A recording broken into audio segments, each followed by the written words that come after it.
Саламатсыздарбы, урматтуу телекөрүүчүлөр. Сиздер менен кайрадан Жылдызбек лайв көрсөтүүсү. Бул чыгарылышта Болот Анарбекович, коомдук ишмер, инженер, энергетик алдыңыздарга келип отурат.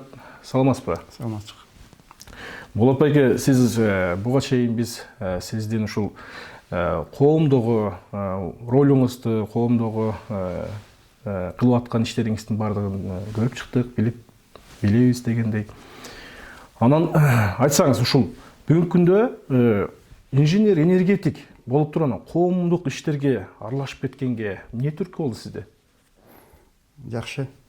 Бул деле кызык, өзүнчө бир кызык нерсе болду. Менин жашоомдо. Себеби мен окуу жайым бүткөндө, техникалык окуу жайын Кыргыз политехникалык университет, ошол кезде институт болуп турган кезде окуп, ошол жакты бүтүрдүм эле. Техникалык тармак боюнча. Энергетик болуп. Кийин ошол биздеги чоң завод ЭВМ боюнча тетиктерди жасаган бир чоң завод бар эле. Ошол жакта иштеп, өзүм кесибим менен эле келаткам. 3 жыл иштеп ал жерде бара-бара биздеги кесиптик техникалык билим берүү жаатында бир госкомитет бар эле. Ошол жака өтүп кетип, педагог боло баштадым ал жактан. Балдарды окутуп, билим берүү жаатына жакындап. Ошол менен ушундай бир китеп жазуу, которуу, сабак берүү, ошол менен аралашып баштадык да. Анан кийин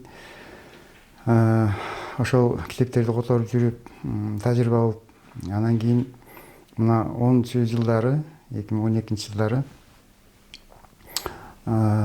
чет өлкөлүк инвесторлордун гранттары менен иштеп жүрүп, ошол кыргыздардын салттуу билимдерин жайылтуу боюнча иш-чаралар жүргүзүү деген бир өзүнчө долбоор алкагында иштеп аттык. Ошол кыргыздын салттуу билимдери деген энциклопедияны жаздык. Бул азыр ушундай бир жакшы бир нерсе болуп атат. Бизге керектүү деги адамдын жан дүйнөсүн ача турган, байыта турган материал бул элдик салттуу билимдер да. Салттуу билимдер дегенде, салттуу билимдерге эмнелер керек? Мисалы, салттуу билимдер деген бул өтө тармагы кеңири жайылган тармакта. Анан сиздики салттуу билимдин кайсыл тармактары боюнча? Салттуу билимдер эми бул эмнеге байланыштуу? Бул жашоо шартына, кыргыз элинин жашоо шартынан келип чыккан, ошол муктаждыктан келип чыккан билимдер жаралган да. Ошол жашоо шартына керектүү ар кандай иштерди аткарыш үчүн өзүнчө бир тажрыйбалар иштелип чыгып, мисалы азыктарды даярдап жасоо, кийим кечекти жасоо, мисалы кыргыздын кийимдери, оймо чиймелери, ошонун баардыгы салттуу билимдердин артынан ушундай болуп кооздолуп жаралып калган да. Анан кийин ошондой эле тарбиялоо жаатында салттуу билимдер кыргыз элинде бир кезде ушундай жакшы маанилүү болуп, биздин аксакалдар мурдакы биздин ата энелерибиздин айтышы боюнча ушундай көп нерселер бизге өтүп келди да. Ооздон оозго эле? Ооздон оозго өтүп келген, ооз-эки эле. Сиздердики бүгүнкү күндө ошол ооз-эки чыгармаларды ошол ооздон оозго өтүп келген, кагазга жазылбаган ушул ооз-эки чыгармаларды сиздер кагазга түшүрүп атасыздар. Кагазга түшүрүп, жайылтууга. Анан сиздер ошол ооз-эки өтүп келген, анан бүгүнкү күндөгү сиздер айванаттарды, сиз өзүңүз жаныбарларды дагы ушул жоголуп бараткан жаныбарларды сактап калуу максатында иш алып баратасыздар.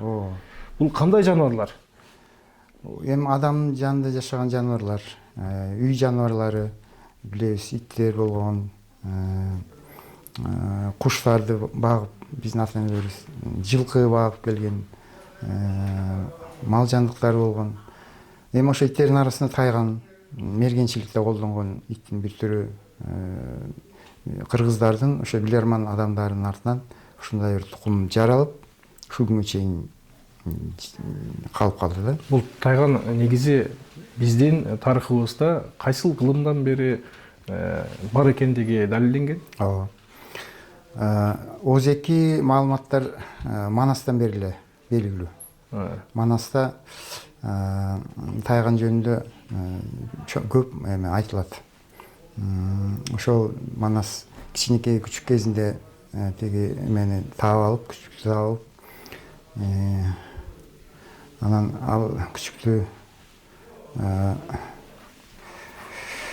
Чыйырдын эмес, баккан. Жок, чыйырды эмес. Аны Канекей баккан. Бакай атабыз ошол жерден аныктап, бул тайган экен. Мунун аты Кумайык болот. Бул момундай болуп жаралат деп ошол жерде айтылат да Манаста. Анан муну аялды заты багыш керек, чоңойтуш керек дегенде анан Манас Канекейге табыштап, ошол жерден анан ошондой эпизоддор бар да, эпоста. Канекей апабыз тайганды таптап берген, багып берген Манаска.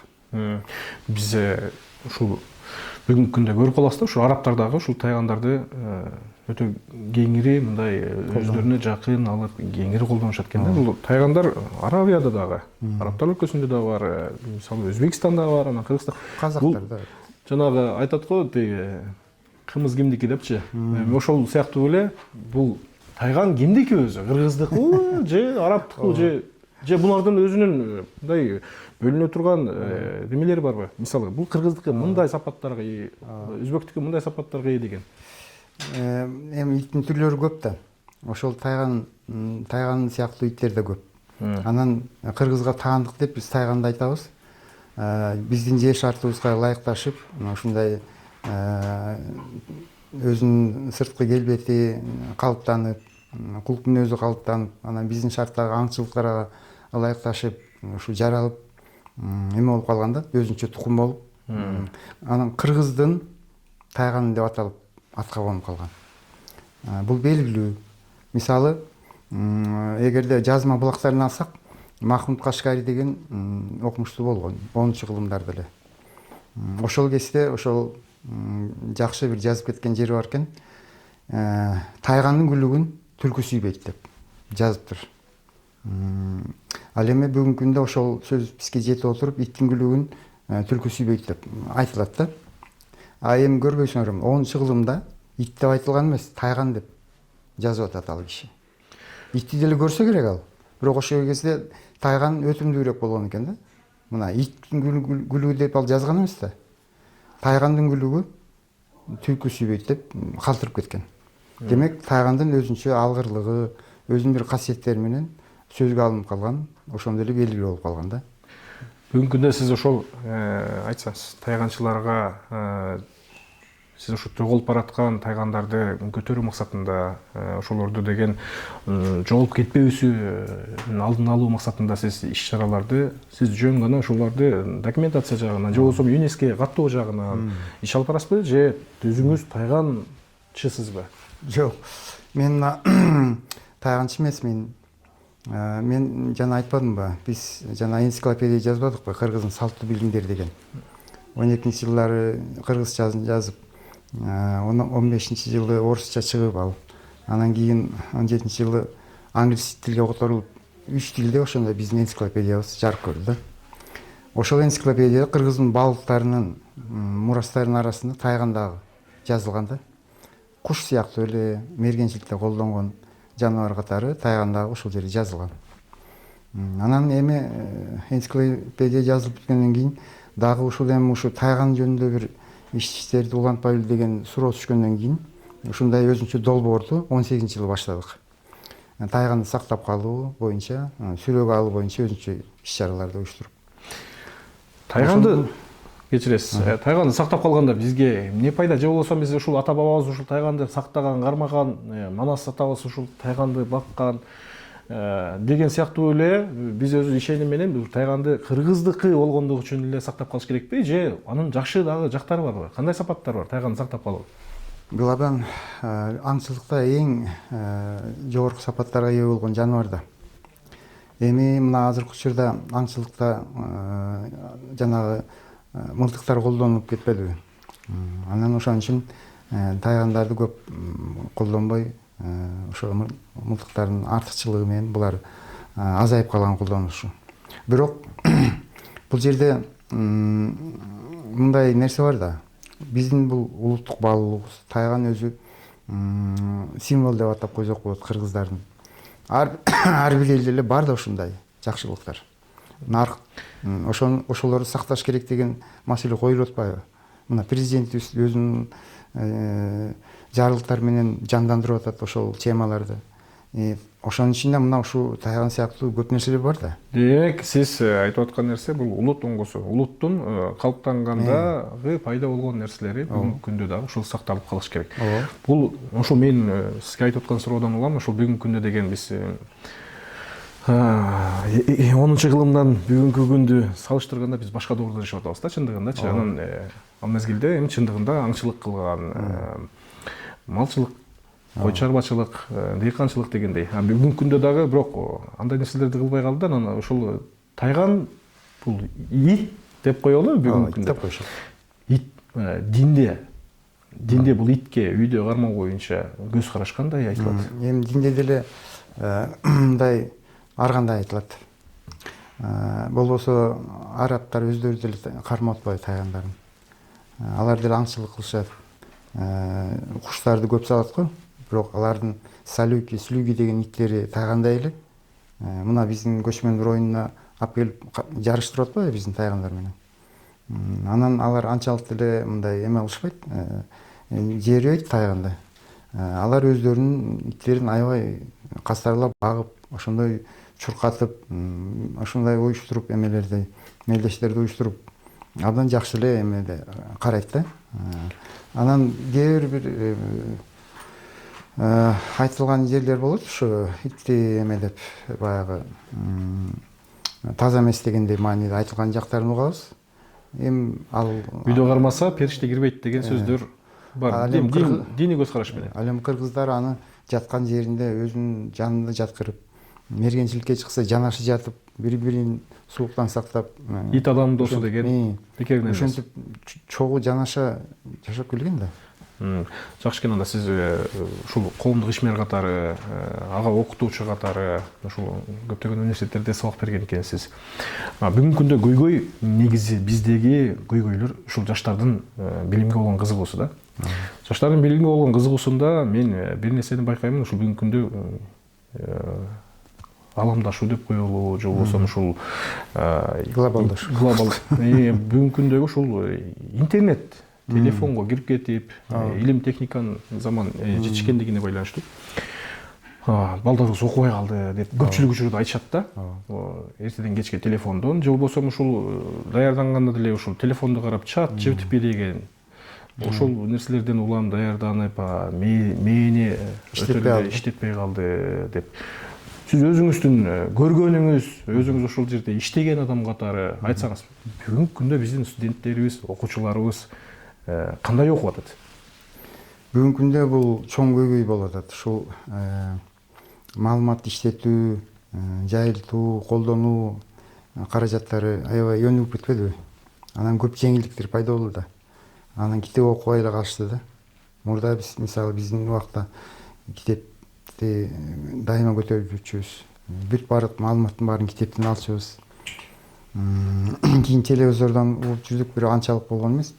Кийинки кезде могул компьютер келип башталгандан баштап, интернет келгенден баштап, могу телефондор келгенден баштап бул кичине көйгөй татаалдаша баштады да.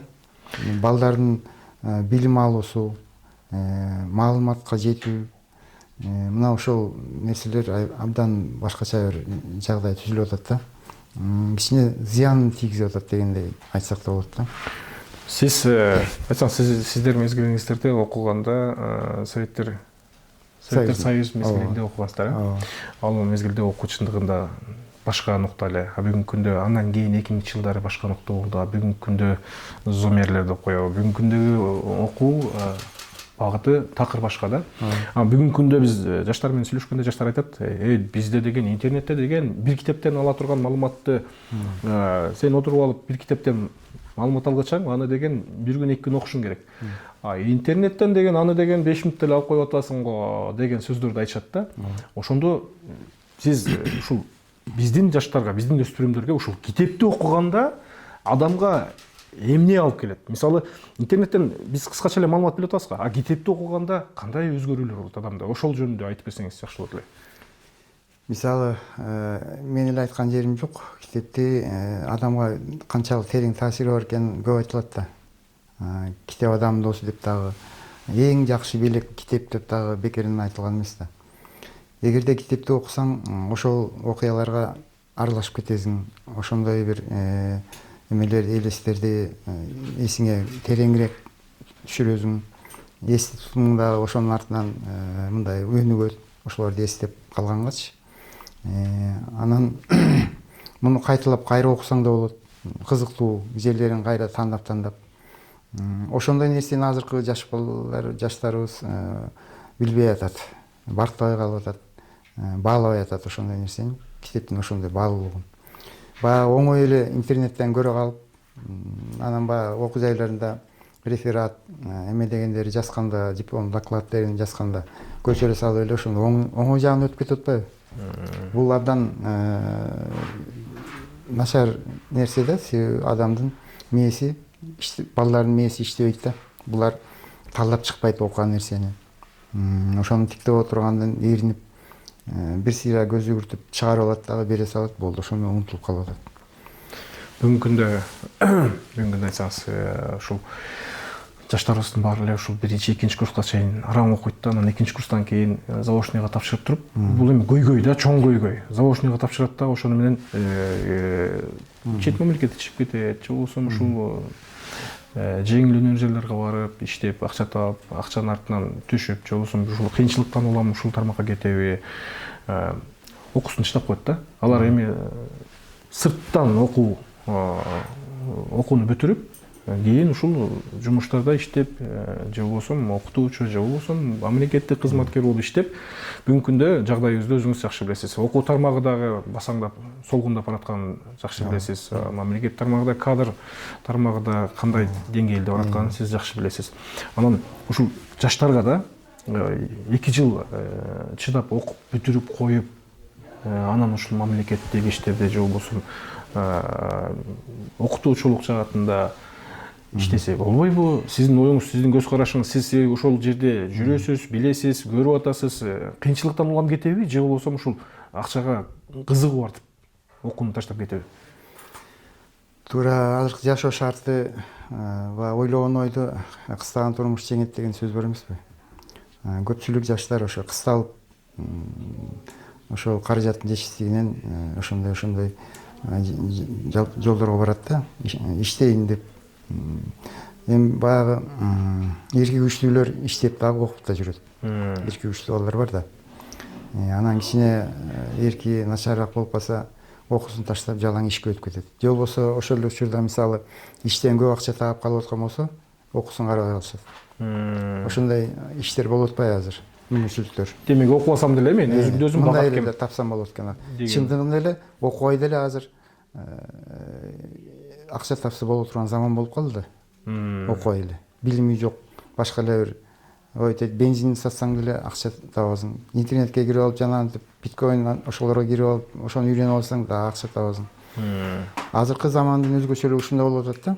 Көп мүмкүнчүлүктөр пайда болду да. Анан окубай койсо болот экен деген түшүнүк калыптанып келатат да. Эми мына ушул жерден айтыш керек, чындыгында эле азыр окубай койсо болот деп Америкадагы бир окумуштуу япон ошол айтып деле жүрөт. Себеби азыркы заманда окубай деле 5 жыл окубай эле, керек болсо 3 жылдык мөөнөттө окуу жайын бүтүрүп, 1 жылдык мөөнөттө бүтүрүп алып эле иштей берсе боло тургандай болуп атат да.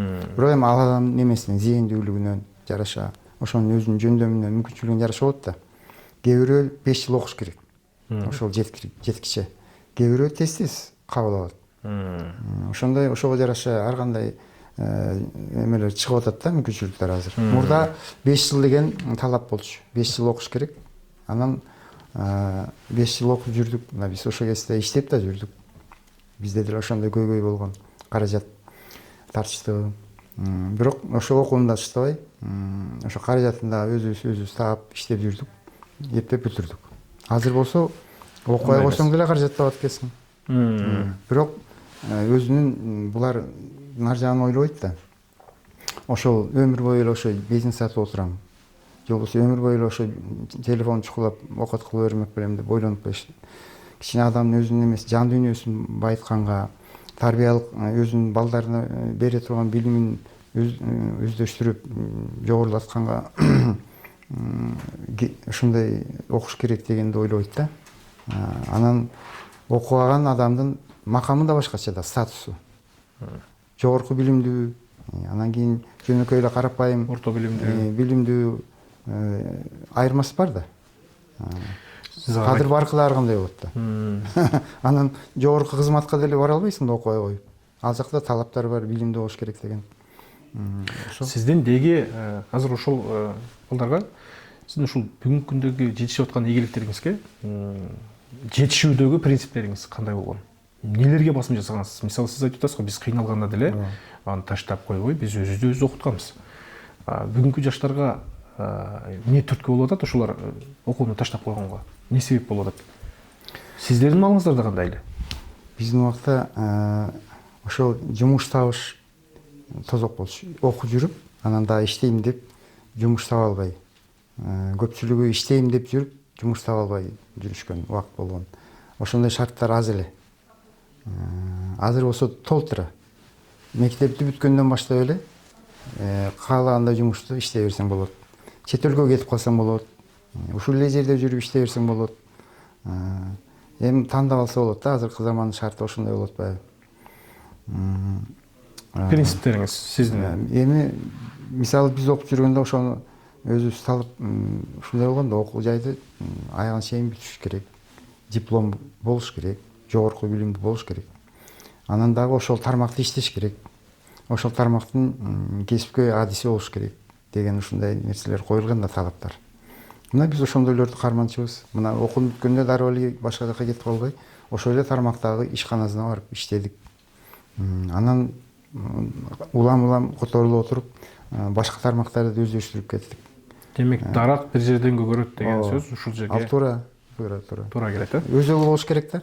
Өзөгүн ошол ар бир иште, ар бир кесипте өзөктүү нерселерин өздөштүрүп алсаң, кийинкиге оңоюраак болот. Мүмкүн башка дагы жакыныраак кесиптерди өздөштүргөнгө, башка иштерге кылганга мүмкүнчүлүк болуп калат да. Бүгүнкү күндө сиз алып бараткан ушул коомдук ишмердик, тайганчылык деп коелу же, окутуучулук жаатында сизди алып бараткан ишиңизде тоскон чоң көйгөйлөр болушу мүмкүн да. Мисалы тайганчылыктагы көйгөйлөр, сиз азыр ЮНЕСКО чейин каттадым деп атпайсызбы?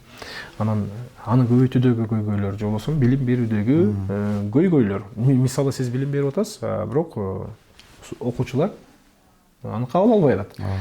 Аны кабыл алыш үчүн эмне кылыш керек деген сыяктуу ушул көйгөйлөрдү айтып берсеңиз. Эми бул тайган жөнүндө айтып аткандай тактап коюш керек. Биз ЮНЕСКО кире элекпиз. Биз ошо алып келип койдук. Алып келип койдуңуздар, эми өткөрөсүздөр. Эми ошо сунуштаманы даярдап, анын талаптары бар да. Ошого жараша биз баарын дайындап, материалдарын өткөрүп бердик. Эми бизден жогорку жактагы адамдар аны өткөрүш керек нар жака. Биз өзүбүздүн милдетибизди аткарып жазып койдук да ушул тапта. Анан ошол жана сенин сурооңо жараша айтканда, бул мисалы тармакта маданий чөйрөдө жүргөн эмелер да, элементтер да тайган ошо биздин маданий багыттарыбыздын бир элементи, улуттук багыттарыбыздын бир элементи деп эсептейбиз. Буга окшогон толтура көп нерселер бар да, жакшылыктар. Анан биздин жаштар ушундай нерсеге азыр көп көңүл бурбай, кызыкпай жаткан учурда. Себеби могу техникалык тармак өнүгүп, көп маалыматтык интернет ушулар көбөйүп, ушул жактан чет өлкөлүк башка бир маалыматтар келип бизге басымдуулук кылып атат да, ошол тышкы башка чөйрөдөгү маалыматтар. Бул абдан чоң көйгөй жаратып атат. Ошол ар бир эл өзүн сактап калыш үчүн өзүнүн билимдерин, өзүнүн жакшылыктарын, дөөлөттөрүн, нарк населерин сактап калыш нартынан сакталып калат экен да. Эгерде ошол жоюлса, эл катары ал да жоюлуп кетет.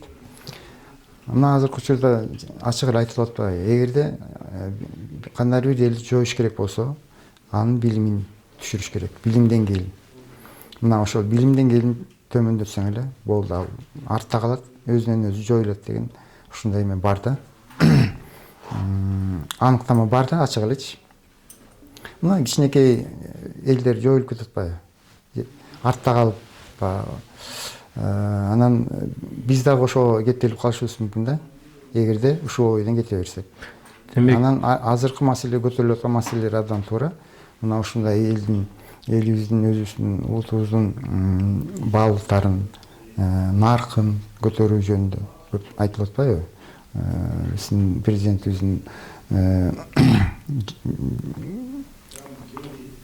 жарлыктары менен мындай жогору жактан келатат, бирок көп жерден колдоо таппай атат. Биринчиден, ошол эле баягы бир кезде чала сабат болуп келген жетекчилер отуруп алып, өзүнүн угунда иштеп атат, чала сабатчылык. Экинчиден, каражаттын жетишсиздиги. Үчүнчүдөн, эң катаал ушундай көйгөй бул сырттан келген маалыматтардын басымдуулугу болуп кетиши. Айла жок, ошол телефонду, компьютерди карап отуруп, ошолордун баарын окуп атышат да. А биздин берген материал окулбай калып атат. Кызыксыз болуп көрүнүп атат. Анан азыр мына окуу жайларында, билим берүү тармагында чоң көйгөй ошол материалды кызыктуу кылып тартуулоо, жөнөкөйлөштүрүп тартуулоо. Анан ошол жаатта бир жаңы бир кандайдыр усулдарды иштеп чыгып, кыргыздын жана маданий өзүнүн баалуулуктары менен айкалыштырып, тартуулап, тарбиялык жагын өнүктүрүш керек деген талап коюлуп атпайбы? Бул ошол азыркы талап да, замандын талабы. Эгерде ушундай жасабасак, анда дагы эле көйгөйлөр чечилбей кете берет. Сиз бул көйгөйлөрдү негизи чындыгында карап туруп өкүнүчтүү. Бул университеттердеги, сиз азыр көптөгөн университеттерде окутуучу болуп иштегенсиз. Мен ушундай суроо келет да магачы, ушул университеттер бүгүнкү күндө бизнес тармак болуп калдыбы депчи. Булар деген мамлекеттик университеттердин баары ушул билимге басым жасабай, бизнеске басым жасап калдыбы. Мамлекет буларды каржылабай атабы деген суроо мага пайда болот да. Сиз да өзүңүз ага окутуучу катары, ушул университетте иштеген мугалим катары ушул көрдүңүзбү ушул ситуацияларды? Ооба. Ушул нерседен чыгыш үчүн, мисалы, биз азыр мугалимдер же болбосо ректорлор барып акча табыш үчүн эле университетке барабы? Ушундай суроо келет да, менде келе туруп, ушундай суроо мага келет. Чындыгында акча үчүн эле булар университетке барышабы? Анан акча үчүн барып атса, анда биздин окуучулардын жагдайы кандай болот? Эгер окуучулардын жагдайы, алардын билим деңгээли түшүп баратса, биздин мамлекет кандай болот анда? Сиз өзүңүз жаңы бир сөзүңүздө айтып кеттиңиз, күчтүү мамлекетте күчтүү билимдүү адамдар болуш керек депчи. Ошондо айтсаңыз, бизде бүгүнкү күндө жагдайыбыз кандай болуп калат анда? Бул азыр мына ошол билимсиздик өкүм сүрүп жатканда, анан ошонун артынан анан башка көйгөйлөр жаралып атат да. Мамлекеттик башкарууда ошол жака барып калган жана чала сабат кадрларыбыз акчанын күчү менен, коррупциянын күчү менен ошол жака өтүп алып, өзүнүн билгениндей иштерди жасап, коомдун бузулушуна алып келген нерсе болуп атпайбы ушунун баардыгычы. Эми коррупция дегенде азыр баардык эле тармактан табылып атат. Билим берүү жагында да, саламаттык сактоо жагында да, мына канчалык айтканыбыз менен бул тыйылбай атат. Эми мына азыр булардын айлыктарын көтөрүп кичине жакшы болот го деген үмүт бар. Мүмкүн тыйылып калар. Жалаң эле айлыкты көтөрбөй, кичине талаптарды коюп, ушундай жазалоо жагында чогуу бирге ала кеткенде туура болот го дейм да. Сиз эгер анан ошол сен айткандай жанагы билим берүү тармагында ошол кадр маселеси, коррупцияга аралашып кеткен учурлар албетте абдан жаман көрүнүш. Ошол көз көрүнө жанагы окуучулардын чөнтөгүн аңдып, ошолордун артынан бир окуат кылам деп жүргөн окутуучулар бар да, ачык эле сөз да. Анан ошентип жүрүп окууну бүтүп алып, кайра өзү окутуучу болуп, анан ошентип уланып кетпеди. Мына бир азыркы муун ошентип келди да. Мына 2000-жылдан бери мына биз 89-жылдары, 90-жылдары жана эгемендүүлүк алгандан кийин ушундай нерселер көбөйүп кетти.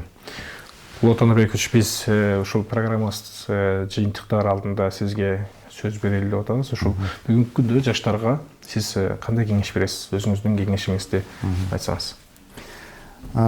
Эми негизги айта турган кеңеш кандайдыр бир алдыга жылуу максатында, өнүгүү максатында иш кылыш керек деген өзүнө талап коюлуш керек да.